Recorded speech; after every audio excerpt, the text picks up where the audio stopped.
বিসমিল্লাহির রহমানির রহিম সীমাস kitchen food. আমি আজকে আপনাদের একটা রেসিপি নিয়ে আসছি। এখানে আমি বড় একটা সাইজের বিগেট মাছ নিয়েছি।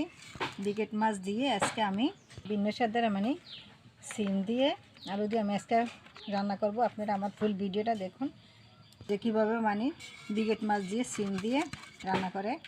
তো আমি এখন মাছটি ভাজার জন্য এখানে আমি কিছু পরিমাণে হলুদ গুঁড়ো দিয়ে দিব পরিমাণ মতন লবণ। তো আমার মাছটা এভাবে মাখানো হয়ে গেছে, এখন আমি মাছটা ভেজে নেব।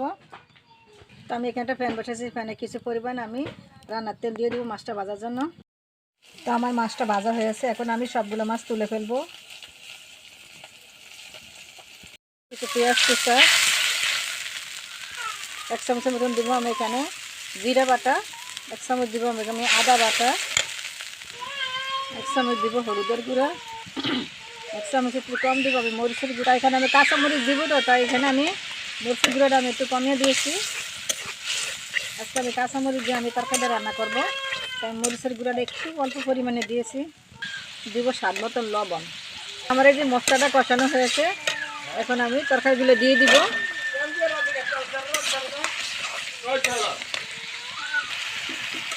তো আমার এটা কষানো হয়েছে, এখন আমি এখানে টমেটোগুলো দিয়ে দিব।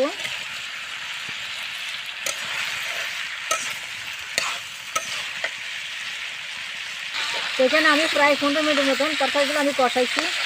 এখন এখানে আমি কিছু পরিমাণে পানি দিয়ে দিব।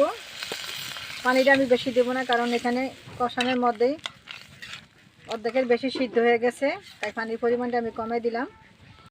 তো দেখলাম তো এই যে আমার তরকারি হয়ে গেছে, মাছের মাথাগুলো আমি আগে দিয়ে দিছি, এখন আমি সবগুলো মাছ দিয়ে দিব।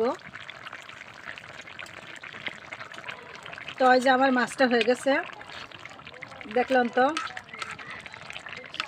সিম দিয়ে বিগেট মাছ দিয়ে টমেটো দিয়ে ঝোল। তো আমার এই রান্নাটা যদি ভালো লাগে থাকে আমার চ্যানেলটাকে লাইক কমেন্ট করুন, এবং যারা নতুন হয়েছেন তো আমার চ্যানেলটাকে সাবস্ক্রাইব করুন। আল্লাহ হাফেজ।